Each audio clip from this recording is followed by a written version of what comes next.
June 15, 2025. Just 38 minutes after tip-off, Caitlin Clark hobbles onto the Gainbridge hardwood on a leg that's barely healed and still rewrites the record book before the Liberty can finish their first timeout. A single moment like that can tilt an entire league on its axis.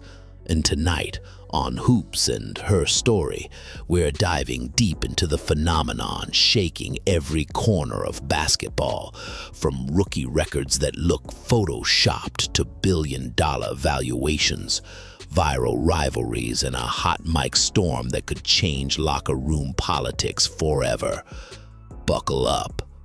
The arena had felt eerily off for 3 weeks. Clark's left quad strain on May 24th shelved the fever and sliced league ratings by nearly a quarter. Season ticket holders whispered, opponents exhaled, and #ClarkWatch dominated feeds.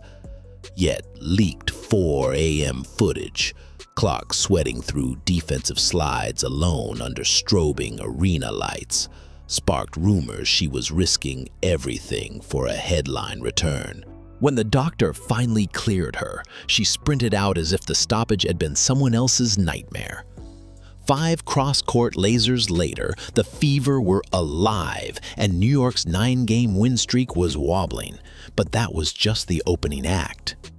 By halftime, she'd hit her 338th assist of the season, nudging past the rookie mark she'd already shattered last year. Then came her second logo 3 in 6 possessions. Net barely twitched, sending ABC's graphic department scrambling to update a stat line that now read 337 assists, 122 threes, 2 rookie triple-doubles. No first-year player, NBA or WNBA, has ever stacked numbers like that. Numbers are dazzling. They aren't what detonated Twitter. That credit belongs to a rivalry born in college and weaponized by primetime television. Opening night, Chicago's Angel Reese powered her way to the rim. Clark met her in midair and hacked hard. Reese bounced up furious. Referees huddled, flagrant called, and suddenly the arena split into factions screaming about race, respect, and whether confidence is charisma or arrogance, depending on skin tone. The league launched an investigation into hateful comments from fans. Pundits clashed over double standards. Reese logged a tech. Clark logged a W. And the clicks kept ticking.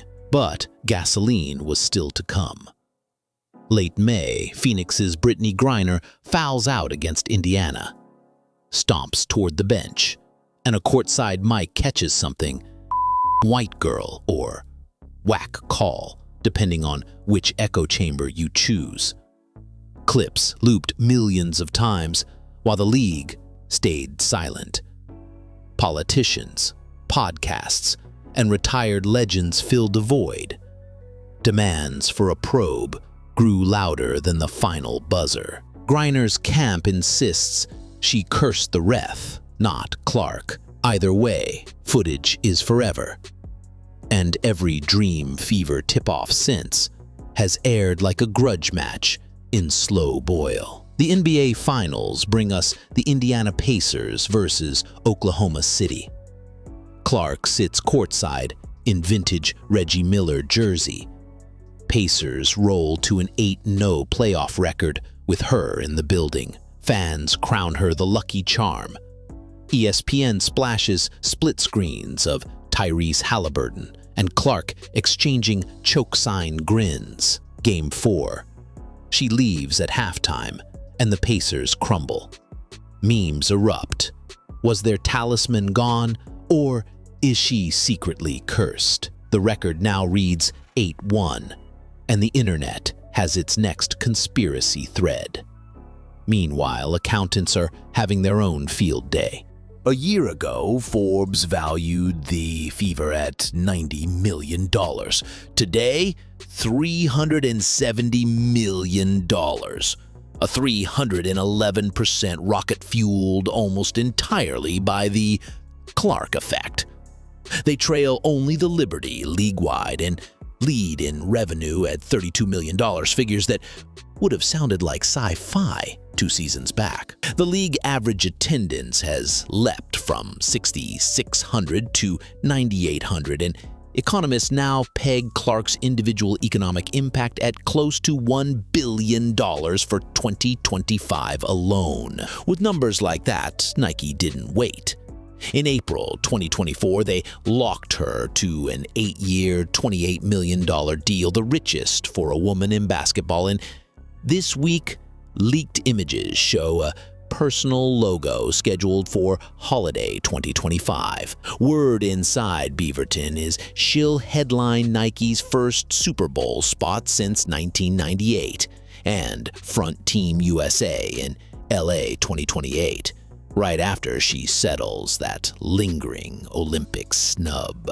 Which raises the real question: can any league keep pace with a phenomenon this loud? Analysts project Clark will topple the career triple-double record before her 25th birthday and nudge average WNBA viewership past 1 million.